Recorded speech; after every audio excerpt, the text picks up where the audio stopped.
Hey, Margie here. On today's episode, you're going to learn 5 simple yet powerful steps that you can take to avoid disease and live longer. And the good part is that these are things that you can easily put into your life. I'm really excited about our special guest, Brian Vaszily. And Brian is a world renowned healthy aging, longevity, and natural health researcher and thought leader with over 25 years of experience. He's hosting a summit that's coming up. Let's Get Personal, the ultimate healthy aging and longevity summit. And you can learn more about Brian in the show notes. But today's episode's full of so much great information. Stay tuned. Welcome, Brian. I am so happy to have you here on the podcast. I always love talking to you. And the best part, selfishly, I always learn things. I always come away from our interviews or anytime I talk to you with some really great information that I'm able to put into my life. So I'm just so glad to be here with you and so excited for your upcoming summit. Well, thank you. Yeah, let me return the compliment. I love talking with you as well for the very same reason. I always learn a lot, and I love what you do. So, yeah, excited to be here and share some insights that hopefully help a lot of people. Okay, Brian. So your summit, Let's Get Personal, the ultimate healthy aging and longevity summit. So what I want to ask you is that from your unique experience, what are the 3 to 5 little known steps that are proven and they're so powerful that you yourself do these because they can overcome disease and really help you live longer. And that's what we all want. We all want to thrive. We all want to enjoy our years as we age, and it's all possible. That's what's so exciting. And that's why I like to share this information because no one wants to, again, we just want to enjoy. I mean, I'm 66 now and I'm loving these years. I feel great. I have It's energy. awesome. But there's so many things that I do. And so I'm going to turn this over to you. Let's tell us what you personally do, because obviously you take in all this information and I would love to hear what's really moved the needle for you. Yeah, yeah. Well, thanks for asking me this. You're turning the tables on me because that's precisely the question in Let's Get Personal that I'm asking. The doctors and researchers featured there. What steps? What 5 steps are so powerful, so proven, so important that you personally take them yourself. So I'm really grateful you turned the tables on me. This is fun to be able to answer this. As you know, I mean, I've been immersed in healthy aging and longevity with a very natural health focus for decades now, 25 years. And my God, there's so many things that could come out of my mouth that I personally do after all these years and learning from, experts much like, yourself. But here's the thing. I have found that virtually everybody even listening here could probably sit here on either side of this microphone and do some teaching themselves. A lot of people know, the essentials. And I think, I am fortunate that I have exposure to adults of all ages in my life because I've got a son that's a teenager. I've got little kids, by the way, who are younger than that. I've got a grown son out there in the world, and then I've got friends and family of all ages. And even the teens know the basics about what they should be doing, meaning I should be eating far less processed foods and junk foods. I should be eating far more vegetables and healthy foods. I should be exercising routinely, should not be sitting around too much. I mean, there's not anybody who doesn't know those essentials, right? The problem that I've seen is not so much not knowing the right steps to take, it's not being able to stick to taking those right steps. So a lot of people could teach, the right steps to take. But what do we do? And what's going on that it's so difficult for people to stick to the right steps? Well, I'm going to tell you something. We are at a unique time in history on some very positive fronts and also a particularly negative front. On the positive front, in our world, Margie, we have knowledge of most of, if not all of the right steps you should be taking from a natural, integrative health perspective. I'm not talking about drugs. I'm not talking about surgery. Of course, we're at a time where we're blessed in history to have very clear awareness of all these right steps. But we're also at a time and place in history where we are making impulsive, bad choices far more than we ever have before. I'll get to why in a moment. But what I mean is, it's not lack of knowledge about the right steps that derails people. It's not being able, again, to stick to what we know. And here's the truth. It's not people's fault. People beat themselves up over this. Why? If I know better, why am I not exercising routinely? Why do I get caught in my couch and sucked into into the couch or into the land of sitting too much? Why do I have this junk food, this bad food in my pantry or fridge when I know better? How does it end up in my cart? Well,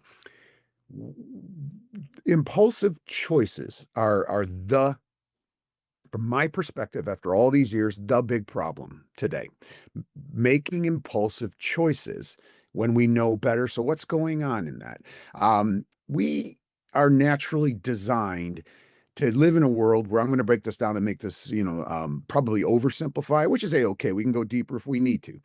But there is the right, want it right now brain, and there's the want the best thing for ourselves brain, and they're constantly in opposition to one another. The right now brain, I also call it the lizard brain.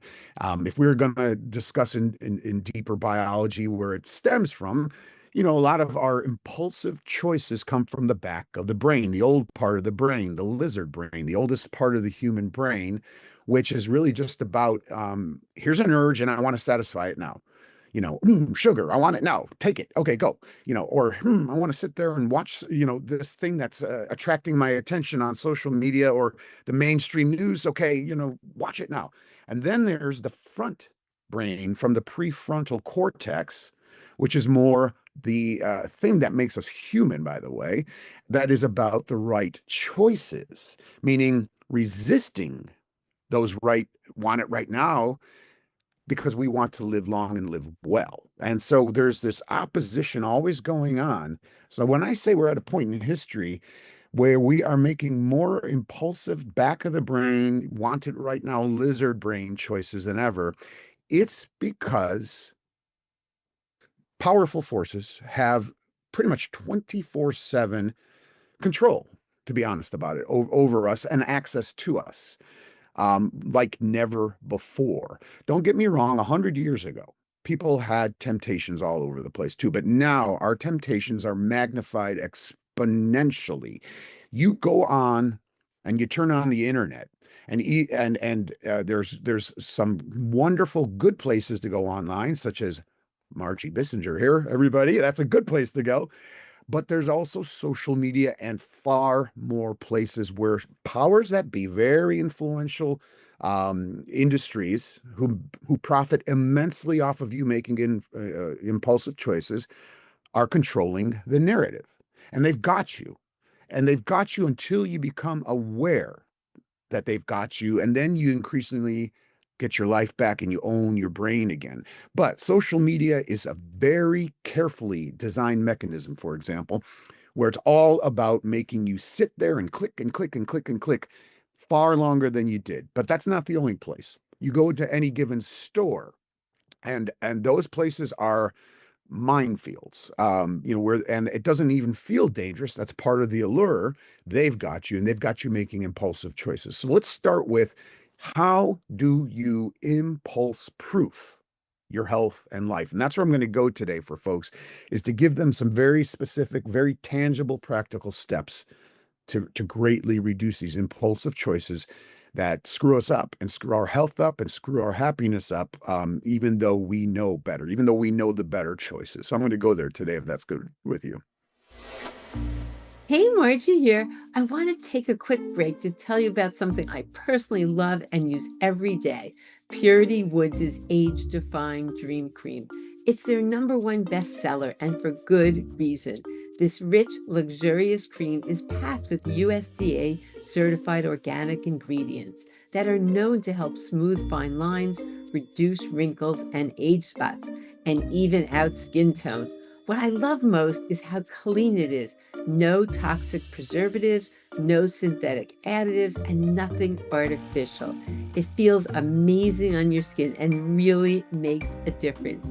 Just go to tinyurl.com/myfabulous skin to check it out.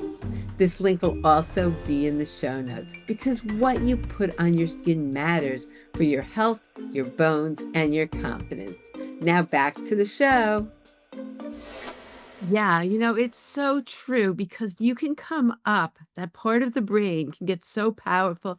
Oh, I had a bad day. I deserve this. There's so many ways that even though you know better, somehow you can make up whatever excuse fits so that you're right in there and you end up eating that cookie or whatever impulse is calling your attention. It's just amazing how we can really we really justify it for some crazy reason that we've made up in our head. So, yes, this will be really helpful, Brian, because I completely agree with you. We do know we have that knowledge. And even with that knowledge, somehow the impulses take over. So, this will be so helpful. So, yes, All right, so that's awesome, yeah, and yeah, thanks for opening the door because there's really three key different ways to greatly reduce these impulsive choices. Okay, um, I will preface this by saying uh, we make we are far more prone to make impulsive back of the brain want it right now choices like sitting there and scrolling for hours when we never intended to, or sitting there and getting sucked into something on TV, binge watching, whether it's the news or some show on Netflix or whatever it may be, when we never intended to. That's when we do things that we never intended to do, and we're doing a lot of them as a collective today. That's a clear sign something owns you, not yourself. Something owns you and is manipulating you, to be honest about it. When you walk into a grocery store thinking, I'm going to just buy, my fruits and veggies and grains, whatever the heck it is you're going to get, right? And instead you walk out of there and somehow mysteriously these things appeared in your cart that don't belong there, these processed treats that are not good for you that you know better. That's a clear sign. Wait, that something else owns you. So what's going on? Well, you are far less prone to make choices like that when you are clear-headed, calm, and feeling unstressed. Unfortunately, as you know well, today people live far more in states of exhaustion, anxiety, foggy brain. I hear a lot of that, than I saw even 10 years ago, much less 20 years ago. There's a lot more people complaining about that and living in those states today. And it can be a downward spiral. It's because they're making these choices, even though they know better, and that takes them further down the spiral, right? So this is exactly how to put a wrench in that, stop it from happening, and start getting your life back three ways. One, you want to carefully curate the environments that you spend the most time in. You want to curate these key times of your day too. I'll get to some of these. Um, Basically, I call them the sacred spaces in your life and the sacred times. I'll go a bit more in depth in some of these, but you spend about a third of your life sleeping. You want to carefully curate the environment and own that, not let any outside institution own that. You want to own that space. You spend a lot of time, if you're still in the working world, in an office, if that's the kind of work you do. Other folks work in other types of offices, that might be outside or in factories or anything. You want to very carefully own these environments, and then there's key times of the day, occasions I call them, eating. Eating today has been hijacked by various institutions, media, etc. Eating should be an act. This is just one small example of what I'm talking about. Eating should be about eating and only about sitting there with your food and mindfully tasting it, enjoying it, chewing it.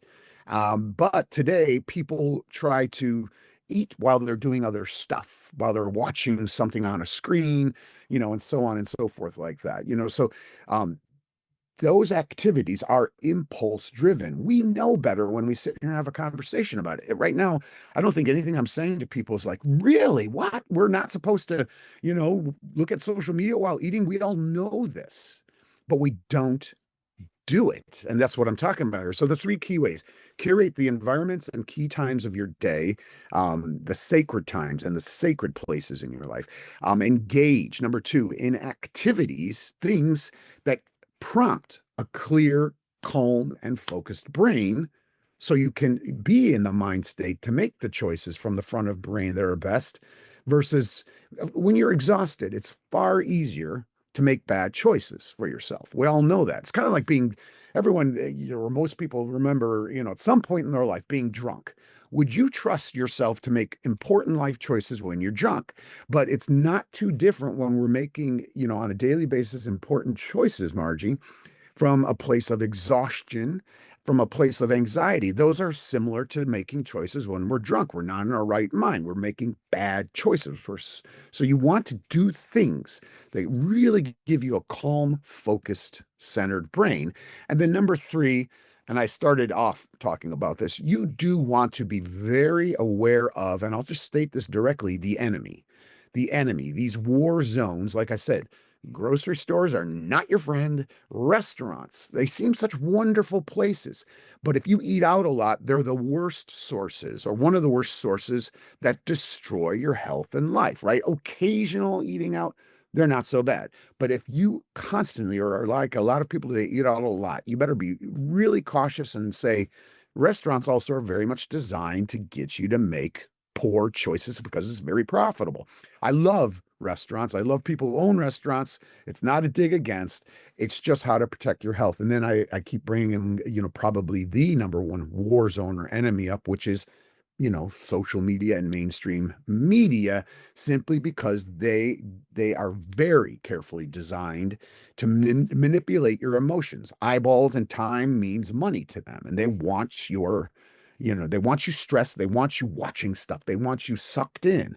So they're manipulating you, and that's an impulsive choice. So those three things, let me sacred time, sacred spaces, own those.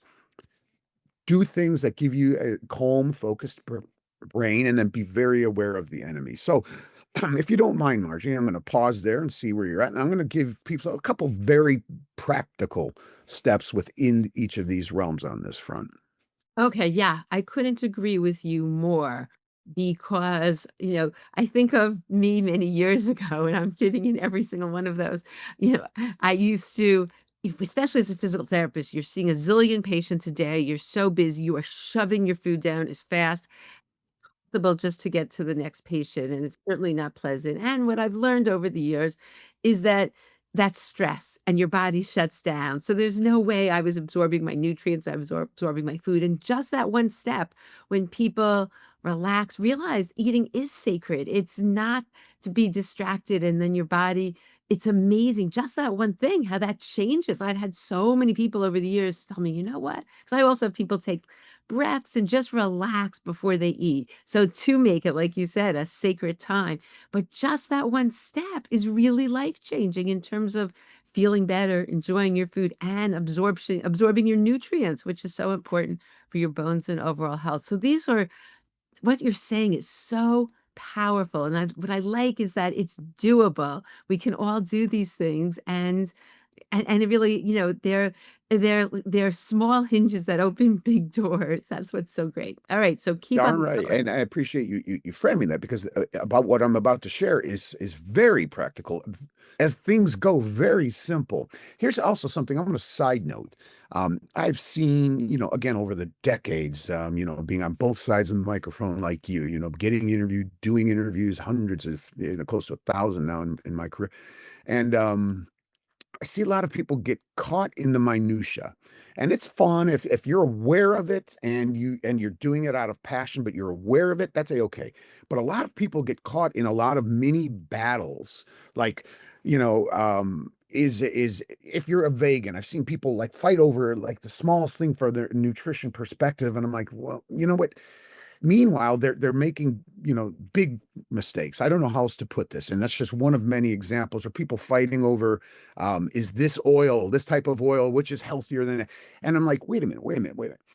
Are you taking are you effectively taking the bigger steps? If you're caught in the minutia and you're aware of it and you're really darn healthy because you're making the big moves, have fun with that. Go ahead. There's nothing wrong with some good, healthy debate as long as it's friendly, we respect each other. That's wonderful. But I see a lot of these minutia battles being fought on different fronts. You probably see this in the world of, or saw it in your physical therapy world, like the tiniest things that people will battle over. And it's like meanwhile the war is being lost inside their own bodies because they're not taking the bigger, most important steps. I'm like, hold on. You know what? If you do things about 70, this is my number, 70 to 80% right. You can even do things 40 to 50% right, and you're gonna do okay. You do things 70% to 80% right, you're gonna do really okay, unless that 20% of the things you're doing are really, really bad for you.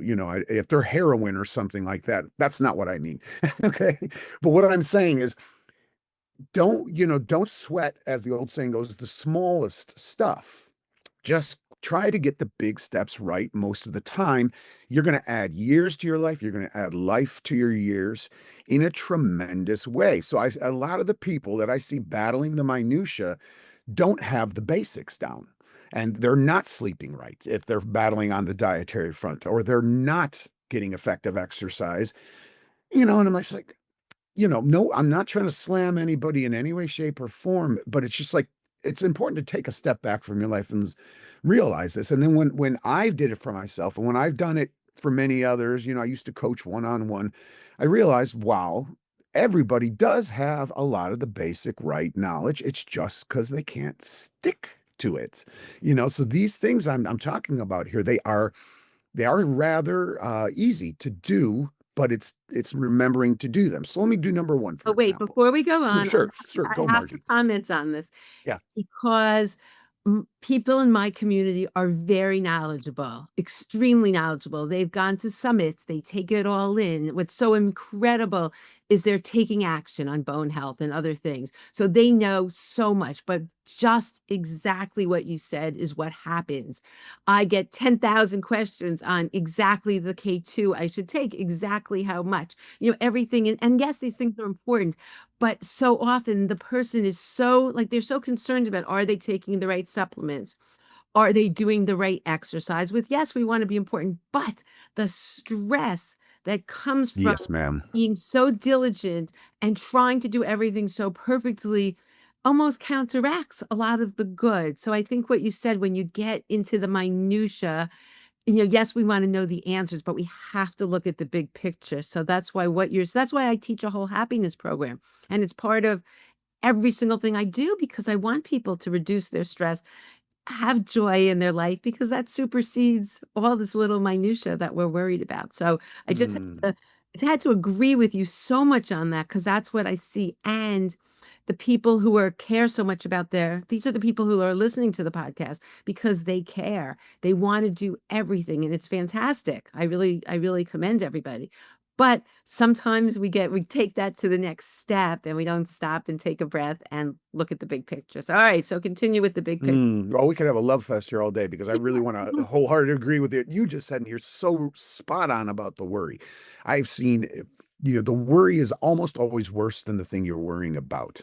It's what causes the problem. So, am I doing this right? You know, I'm jumping topics. I'm going to come back to the narrative here, but like when people can't sleep at night or they wake up in the middle of the night, what usually keeps people awake in the middle of the night, I know because I personally have gone through this, is worry. And it's worrying, and it ends up being worrying that they're not falling asleep, and so this is a prime example of this. And this is just a metaphor for the rest of life. And so you're sitting there wide awake, worried because you're not going to get to sleep. And what is it going to do to my health? And the worry is causing the problem. And this is how it is in so many different places. So I'm glad you brought that up. If you find yourself worrying, that's what you want to focus on reducing more than anything else we talk about here today. So I'm with you on that so wholeheartedly. All right. So I alluded to, this earlier. One thing that I have learned to do, and this is very important, I brought this up, is just be very aware when I am stepping into what I call a war zone. And a war zone means, again, these places where I know there are institutions, powerful institutions, who want me to make choices that benefit them. And so, one of those places I mentioned is a grocery store. Grocery stores are designed to walk in, and we are supposed to feel really comfortable in them. And every single thing, it's actually like a fascinating science. Every single aspect of a grocery store is designed to disarm you and make you purchase things that are profitable for the store and for the obviously the food industry behind it and their products. And the things that are most profitable are almost no, not all, they're always the highly processed foods. Those are incredibly profitable for the food industry. So everything they do in those stores, the lighting, the layout, the music playing that you're not supposed to even be conscious of, everything in those stores is designed to disarm you and get you to make impulsive choices. So I really want to stress this one to everybody. Shop cautiously. To me, the smartest thing you could do is make, and this is what let me just smartest thing I know to do because this is about you asked me what I personally do. And I've gotten extremely cautious there because I found if I walk into that environment, even knowing what I know, and I'm not in the right place to shop, it gets me. And I'm fallible, and I'm like, how did that end up in my shopping cart, in my house, in my mouth, stuff like that, right? And so I'm like, I get it. All right. So don't go hungry, first and foremost. Also, never shop.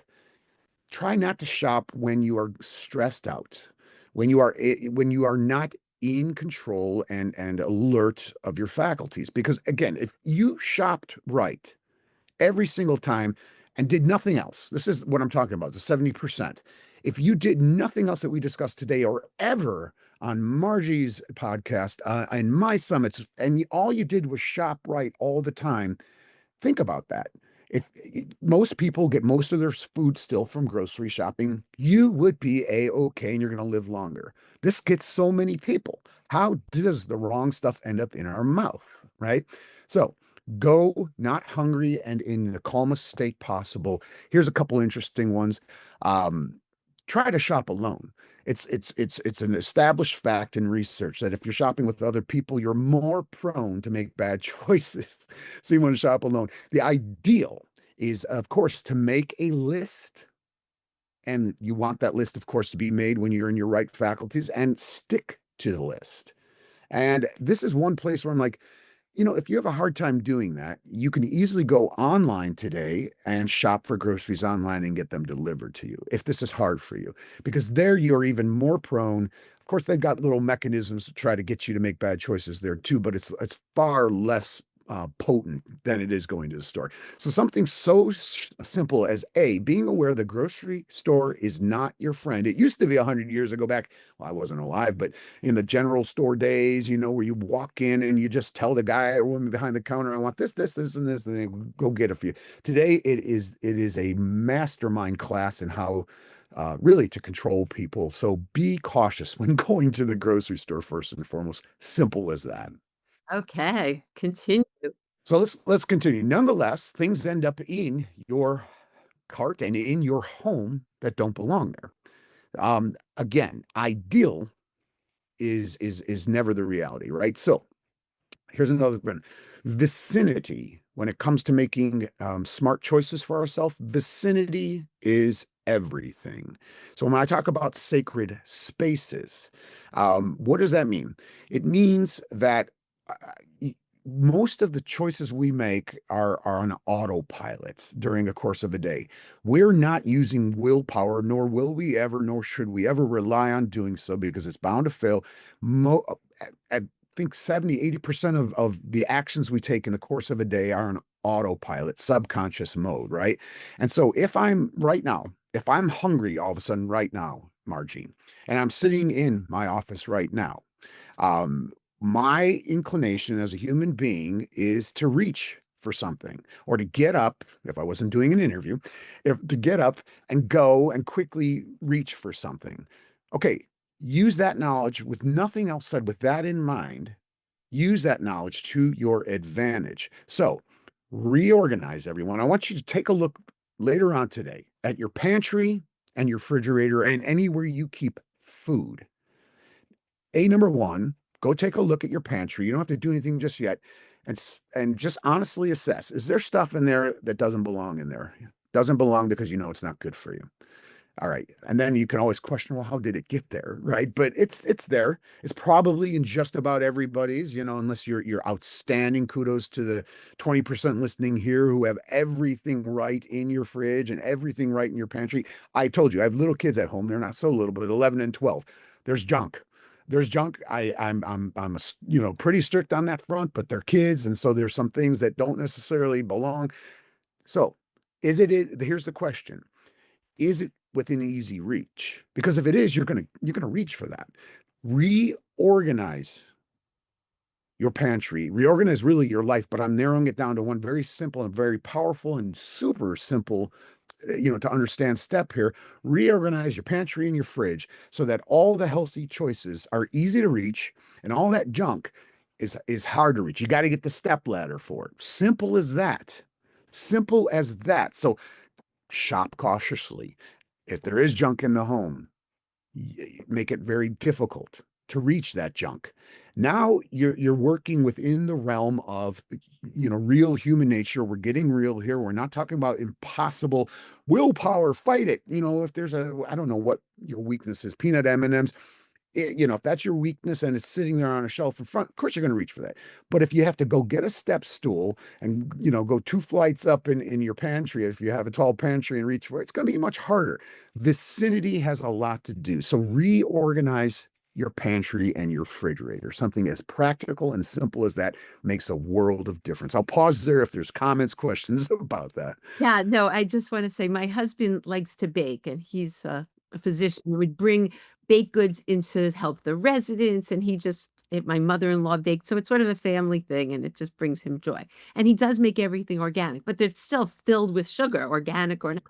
And so it used to be in the freezer right in my kitchen. And, again, tremendous willpower. But once in a while, I'm like, one little piece won't kill me because it is very good. But I did exactly what you said. I said, we have another refrigerator in the garage. I'm like, everything has to go. It cannot sit there because just sitting there, as good as I am, it's still tempting. So just making that one thing, all I don't go in. I'm not going to go out, walk into the garage. It makes it out of the vicinity. So I think it's a very, very powerful step and it really works. Thanks, Margie. And yeah, that's the thing about it is it's like these are such simple to understand steps. It's just a matter of doing it.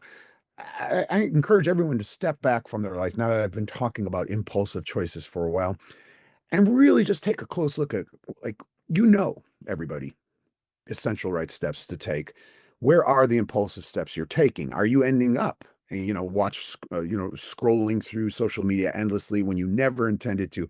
Are you binge watching TV when you never intended to? Is it keeping you up past your bedtime? Things like that. Are you eating the junk? So find out where in your life we're human, right? And that's okay. But where are you making these impulsive choices? Where are you stumbling? Because the fixes are really, it's astoundingly simple. So simple sometimes that people can't believe it and they want the hard solution. They're like looking for the hard thing to do. It's not hard. It's vicinity in this case. Let me tell you number three. And so I had mentioned one example of curating or owning a space, in this case, your refrigerator, being aware and putting things, in this case, this next one, carefully curate your mornings. Your mornings. Now, this is owning a certain time of day that's super critical to your day and therefore your life. Mornings. Mornings are very powerful times. Unfortunately, now I'm going to start referring to they, and what I mean, everybody, is these institutions I talked about, big food industry, big drug industry, the media, all that. They have their fingers in everything if we allow them to. And they want you to make certain choices because, again, there's not a conspiracy. It's simply one thing: profitable. They want you to make choices. So they want people to log on every morning and hear the bad news of the day, for example. That's what they want you to do. And so they want people to turn on the TV in the morning and watch the news. For example, that's one thing that they want you to do. But that is not what you want to do. You have to decide, what do I want to do in the morning, that's going to set the tone for my entire day? That's the big question. That's why mornings are super critical times. It sets the tone for your entire day. So when I say curate your mornings, make sure that you wake up in the morning, and aside from the obvious things like going to the bathroom, that steps you take at least for that first hour are all yours. And what I mean is, I'll tell you what I do. And it could, there's reasons I do them, and you know, you may already do these, you may want to, or you may have your own steps. But every morning I do 15 to 20 minutes of dynamic stretching, specifically more dynamic stretching versus static stretching. And what that means is uh, moving like my arms in circles and rotating my neck, just waking my body up. That goes a long way. It does wake your body up. It keeps your joints mobile. It reduces the potential for joint pain and stiffness and all that, and also sends signals to your body, time to wake up. I will have a glass of water and I'll put lemon in that water, because you dehydrate at night. You want to do that. Some of these you may have heard of. I read or listen to something briefly, usually that's positive and uplifting, or at least positively educational. Maybe I'll listen to Margie's podcast, for example. Honestly, it's a type of thing that I'm talking about. It's uplifting, it's educational. It's not bad news that's designed to make you scared. It's something positive and good for you. Or if you're spiritual, religious, something down that avenue, something where I'm like, I want my day to be a certain way. So I'm going to start off my day that way, in every positive way. And a very important thing I do is, now I take a morning walk every morning. Could be 15 minutes, even 20 minutes, but I take a morning walk. Of course, that has the physical benefit. But let me tell you about a morning walk and why it's such a powerful, simple thing. A morning walk helps to reset what's called your circadian rhythm. A lot of people know that. A lot of people don't. What a circadian rhythm is, it's a natural rhythm in our body where, via sunlight and other factors, our hormones are saying, "Oh, time to wake up. The day has begun, and time to go to bed." And it's a natural rhythm that we're supposed to live in. Many of us don't. So, a morning walk resets our circadian rhythm. It gives us natural light as part of that process, which wakes us up. And by the way, also has a lot to do with sleeping far better. If you don't sleep well at night, getting morning light is super important. Again, a morning walk has movement, exercise involved. There's fresh air, and there's a lot in that air. It's more than just a phrase that actually biologically wakes you up and gets your brain calm and focused. And then, if you decide to walk in the morning, as some people do, I don't. I like going alone and engaging more with nature, but some people like doing the social connection thing. That's good for you either way. If you are fortunate enough to live somewhere where it's nice nature around you, there's that benefit. If you want to take a morning walk with your, spouse, neighbor, friend, whatever, social connection is good too. So a morning walk is good. So the point is, those are just some key examples of things to do in the morning before I ever turn on the computer and check the morning email or anything like that. Now I have set the tone for my day, and versus something or somebody else trying to set it for me. This is huge. And this therefore keeps me far calmer. My brain's far more relaxed, and I'm better equipped, to make good choices versus impulsive choices throughout the day. I couldn't agree more, and I think I'm gonna do a whole podcast on my morning routine because it is so powerful and it completely changes the entire day. And I think people always ask, like, "Well, what do you do in the mornings?" I believe in that. I think it's just, how you start your day really, really sets the tone. And when there's positivity and what good can happen today, or what's the best thing that happened, when you start focusing on all the good, that's what you're magnifying and that's what grows. So I love that. I love everything you said about that. So yes, keep continuing because this is also Thanks, Margie. Yeah, two more. And this fourth step, I probably have a lot more steps that I've thrown in there, micro steps, we'll call them, which is good. But this fourth step is actually a two-parter. I want this is so important as well. So we're back to owning your sacred spaces. I call them, right? Sacred times, mornings, evenings, by the way, also very sacred time. And then owning sacred spaces. I talked about owning owning your refrigerator and your pantry and being very careful about how you curate that. Well, you want to create the ideal sleep sanctuary. And I think a lot of people have heard that, but I'll still cover it. But the two-parter is you also want to create the ideal rest sanctuary. And this is something entirely different. And today, this is one of the biggest problems out there. So I'll get to that in a moment. So the sleep sanctuary is where you sleep at night. Your sleeping space, in most cases, for most people, the bedroom, right? Now, some people, I always like to acknowledge this, live in studio or apartments or very small spaces, and so you've got to just work with the bed area specifically in that case. But wherever it is that you sleep, whether it's a massive bedroom or a small space, that place should be about two things and only two things and everything surrounding it. Number one, if you are sensual in your life, of course, it's about that, right? But it's all, and then besides sensuality, sexuality, it is about sleep. And that's all it should be about. Now, the problem is that a lot of people have, again, allowed them into, and so they pull in their phone. When you're pulling a phone or a TV into your bed, I just want people to know this. You are pulling others into your bed with you, and they do not have your best intentions in mind. They want you, the minute you're on social media, the minute you're on watching anything really on any TV show, when it, with advertising coming up, of course, the news, they have an intention, and that intention is always about their profit. They're all for profit industries. It's in opposition to what your intention should be in that bed, which is sleep. Okay. So one strong suggestion, for starters, for ideal sleep sanctuary is keep all screens away, out, far away from your sleep space.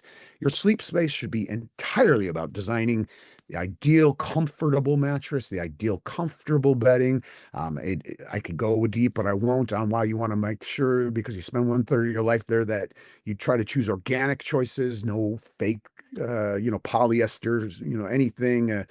That's not good for you either. So you want darkness in the room, things that I think a lot of folks have heard of more so here, but I'll still repeat them. The ideal temperature. Usually it's stated somewhere in the 60s, every aspect of it. Go check out your sleeping space, your bedroom, and ask yourself, is this creating the ideal space for sleep? Because sleep, of course, is so, as we all, again, I think everybody or almost everybody knows this, sleep is vital for your health. We all know that, right? Create a space where it's ideal to sleep. So then, what is I separate part two, rest. Rest is something that we don't do today effectively.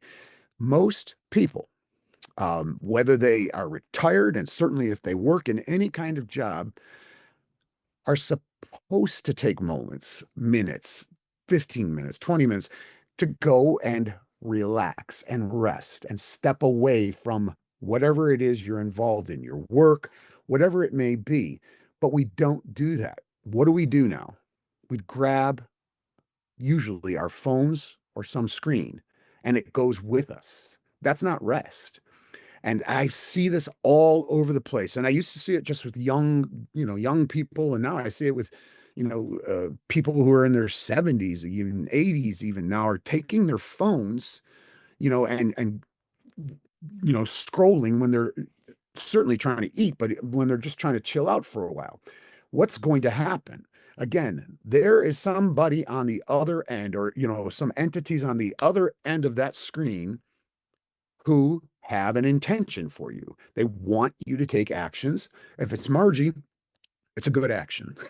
But in most of these cases, if it's the food industry or the drug industry or, the media, the mainstream media, they want you to make choices that are not in your best interest, but are certainly in their best interest. That's not rest. I say to everybody, create a rest sanctuary in, or, if you live in a warm climate, especially outside your home, where it's only about you going and taking the time to step away from everything, including and especially those screens, to rest. Ask yourself if you've got that, everyone, in your space, in your home right now. Let me get very specific on this one. What happens, and a big part of the reason we make impulsive choices, is because now we go and we sit down with the intention maybe of, oh, I want to rest, but we're sucked into something. And instead of 15 minutes of true rest, resting our brains, allowing ourselves to drift and to daydream, which is really good for you, instead of that, people get sucked into the thing and they might sit there for an hour and 15 minutes doing something that they never intended to do. You need a chair or some kind of place where you say, I do not allow any screens there. And when I'm, needing to step away from my computer screen or whatever it is you do, I'm going to go sit there for 15 minutes and just enjoy. Ideally, place it somewhere in natural light, which is even better. That natural light's really good for you. And just have a place where you can go to sit and not process, new information that's trying to pull you and make you do stuff. Just to rest. This is super important, everybody. And I don't see this. I see this. This is sad that I see so many people getting pulled away from this, in today's day and age. I Fabulous. have, That's a really good one, and I don't do that enough. I yeah, sit outside, I do meditate, I do things, but I could do that a little more, so thanks for the reminder. That was great. Okay, you yeah. have one more, Brian. Last one, and you're doing it right now. As a matter of fact, you're laughing. Now, people hear this, and then it kind of, I think everybody nods, but they don't take ironically, they don't take laughter seriously enough. I mean it when I say you've heard the expression, and it's not just an expression. Laughter really is the best medicine. I will tell you from I'm known for being a research geek, and I love all the white papers that so many people other don't delve into, and I just dive into the research. I've for years I've watched the research on laughter. It reduces stress hormones like cortisol. It increases blood flow in your body. It in general, it's like superb for your heart health. It protects your heart, improves your heart health. It reduces, as I mentioned, stress. It boosts your immune system. It relieves pain. It improves respiratory function. So, from a very clinical biological perspective, I wish every doctor was prescribing, make sure you find ways to laugh. And here's kind of the cool thing is that you don't even need to find stuff funny to laugh. In Japan, it's very popular right now, are laughter clubs. And they have these elsewhere too, but they're really popular in Japan, where people go and they kind of, I guess no other way to say it, they fake laugh, which of course then starts to become really fun. If you and I just start laughing right now for no reason, it's hard not to smile and laugh at that. And even that so-called fake laughter produces a lot of these benefits. But I'll just conclude this by saying, to people, find ways. Even I will go, by the way, Margie, in the bathroom, and every time I look in the mirror, I've trained myself, sometimes maybe too much info here, to make dumb faces at myself and laugh. It's what I've trained myself, even if I'm having a really bad moment, bad day, whatever the case may be. The brain doesn't know any different. And to the brain, you're telling your brain something's good. And it starts to send positive chemicals throughout your body. And all of a sudden, you do feel, even in the short term, better. I can't stress to people enough, please laugh more and find every way possible. It sounds like I'm bashing the media, the media, the media. If you are going to watch stuff on TV, edge more and more toward all those funny shows, whether they're the classics that you might love, contemporary funny films, whatever it may be. You can't go wrong with more laughter. In a lot of my summits, I tell the dumb dad jokes and things like that. Partly because I'm just trying to give people, some of the best medicine, even if it's like the groaning kind of the best medicine sometimes with my dumb dad jokes. But yeah, laugh, laugh, laugh. Oh, that's fabulous. It's funny because I told you I teach a happiness class. That's part of what I do. And we've had several classes on fun because people just don't prioritize. And we've done some laughter yoga, just say ha ha, he, and we're all hysterical and you feel amazing. So that's so true. And I think it's one of the things that's really overlooked. People do not prioritize laughing and fun, but yet, as you said, it's so powerful. Wow, these are amazing. All right, Brian. So tell us, I'm so excited about your summit that's coming up. Why don't you share a little bit about it? Because I think there's just so much for people to gain and really can be really, really life-changing, information in people. So why don't you share a little bit about what this is? Yeah, first I have a little question for you. So what did the grape say when it got stepped on? I don't know. Tell us. It's nothing. It just let out a little whine. Those are the dumb jokes I'm talking about. I have to tell you, so I live with my husband is an OBGYN, and so he always tells jokes, but he has people in stirrups, so they can't get out of it. They have to laugh. That sounds ideal to I me. know, I know. True captive environment. I said you should really write a book on, this what stories, jokes from the stirrups. That's hilarious. Isn't it Wow. funny? I'm Yeah. like, they have to laugh. They're sort of stuck, Yeah. I'm jealous. I'm jealous because yeah, with me, people have the opportunity to walk away. Anyway, I like that was a funny one, Brian. Yeah. All right. So anyway, let's get personal. The ultimate healthy aging and longevity summit. So the same thing that Margie just did with me, asked me, that big question from my own experience. What are 5 things that I make sure to personally do because they're so powerful, so important. I do put the emphasis when I ask this very same question to the experts that you guys will see at the Let's Get Personal site.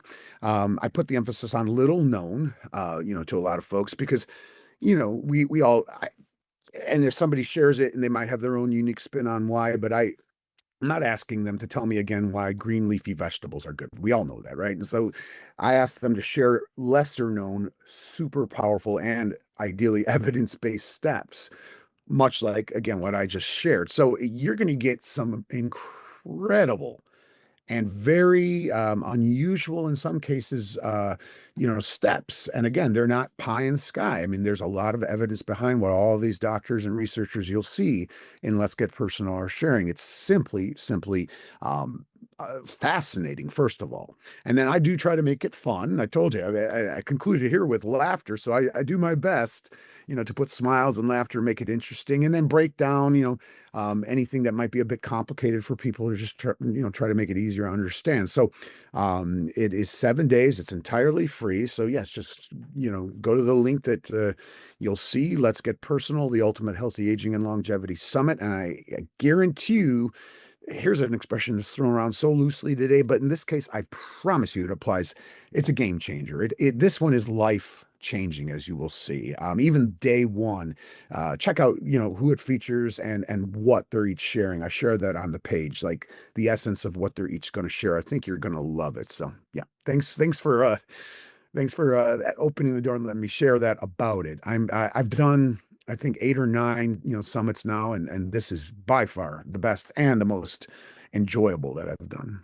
Oh, wow, I can't wait. I loved your last summit. I thought that was Oh, incredible. thank you. Yeah. I know there's, the other thing, we all care about our bones in this community, but we also really care about our brains.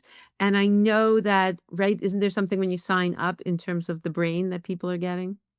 Yeah, check out the bonus on the free report on the steps that basically people take. A lot of them talk about little known that make the worst impact in this day and age on the brain and the smarter steps to take instead. Check the bonus alone is worth it. We pour, and by we I mean I author, and then I have people review it. You know how that goes, and we pour so much into making our free bonus reports high quality because to me that's the introduction. That's not separate from the summit. That's the first step in. That is worth it for the price of admission alone, which of course is free, but it's worth more than that. I'm glad you bought that because that is an outstanding bonus and eye opener for a lot of people. And when you talk about bone health or anything health, it's all starts with our, the choices we're making, like I talked about, the brain, right? And so it's a powerful bonus. And thanks, Margie, for bringing that one up. Yeah, no, I can't wait. And thank you for doing this because after, I know how much work a summit is. It's not an easy feat. And you have to really be passionate and really care about the information that because, to get the guests and to do everything is very, very time consuming. Most people have no idea what's behind the scenes. But so it's really a labor of love. And then it's so exciting because of the big impact and when you hear about all the lives that are changed. So I can't wait, and thank you for doing this, and thank you for taking the time to share these tips, which are truly life-saving, so everybody can definitely have a place to start, and I can't wait to hear when people implement what happens because they may seem easy, but as you said, and I know they're super powerful. So thanks, Brian. Always a pleasure, and good luck with the summit. I know it will be incredible. Oh, and I should tell people, if for some reason you're watching this and the summit's over, you'll still be able to access it. So just go to the link that's going to be in the show notes. So thanks so much for joining me, Brian. Always great to see you. Yeah, same to you. You're awesome. So I appreciate it. Thanks, Margie. I hope you enjoyed my interview with Brian as much as I did, and now have some new, easy, powerful steps that you can put into your life. I'm very excited about his upcoming summit, Let's Get Personal, the Ultimate Healthy Aging and Longevity Summit. He has some great speakers. I know I'm going to tune in. So the link for that will be in the show notes. And also, if you enjoyed this episode, please share it with a friend or anyone you think can benefit. So, thanks again for tuning in, and I look forward to seeing you on the next episode.